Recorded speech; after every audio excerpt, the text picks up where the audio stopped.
ഈശോ മിശിഹായ്ക്ക് സ്തുതിയായിരിക്കട്ടെ. എന്നാ പിന്നെ അങ്ങോട്ട് തുടങ്ങല്ലേ. രാമാനുജ തേങ്ങ ഉടക്കടാ. അടിപൊളി മോഹൻലാലിന്റെ പൃഥ്വിരാജിന്റെ പെർഫോമൻസ് ഒക്കെ ഒരു രക്ഷയില്ല. അടിപൊളി. തെലുങ്കന്മാർക്ക് ഇപ്പം പറയാമെന്ന് നമുക്കിപ്പോൾ രാജമൗലി ഉള്ളതുപോലെ അല്ലെങ്കിൽ പ്രശാന്ത് നീൽ പോലെ നമുക്ക് മലയാളത്തിൽ അഭിമാനിക്കാൻ വേണ്ടിയിട്ട് പൃഥ്വിരാജ് എന്ന് പറഞ്ഞൊരു ഡയറക്ടറെ കിട്ടിയിട്ടുണ്ട്. ഓരളവുക്ക് മേലെ നമുക്കിട്ട പേച്ചേ കടിയാത് വീച്ചതാ. സായിദ് മസൂദ് ഇനി ഇവിടെ ഞാൻ മതി. കമ്പാക്കാണ് പടം. ലാലേട്ടന്റെയും പിന്നെ പൃഥ്വിരാജിന്റെ കറിയിലെ ഏറ്റവും ബെസ്റ്റ് പടം തന്നെ പറയാം. വെക്കടാ ഇതിനു മീതെ അമ്മയുടെ മുലപ്പാല് കുടിച്ച ആമ്പിള്ളേരുണ്ടെങ്കിൽ വെക്ക്. സദസ്സിൽ നിന്ന് ഉയർന്ന കരഘോഷം ഇവിടത്തെ കിഴങ്ങന്മാരെന്ന് കാണേണ്ടതായിരുന്നു.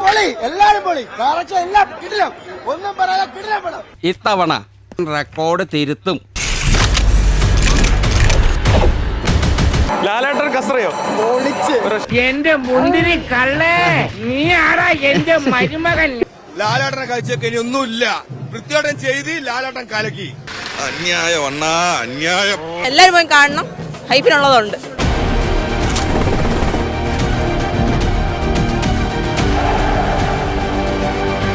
ഞാനൊരു വേൾഡ് ക്ലാസ് സിനിമ കണ്ട സന്തോഷത്തിലാണ് വന്നിരിക്കുന്നത്.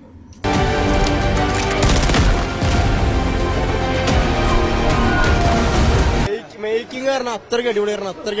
ലാലാട്ടനെ തിരിച്ചു വരാമെന്ന് തന്നെ പറയാം. பார்க்கத்தானே போற இந்த காளியோட ஆட்டத்தை. പടം വേറെ ലെവലാ. ഒറ്റ പടമുള്ളൂ. ഇതാണ് പടം. ഈ ഒരു തിരിച്ചുവരവിന് വേണ്ടിയിട്ടാണ് ഞങ്ങൾ കാത്തുന്നത് മോഹൻലാലിന്റെ.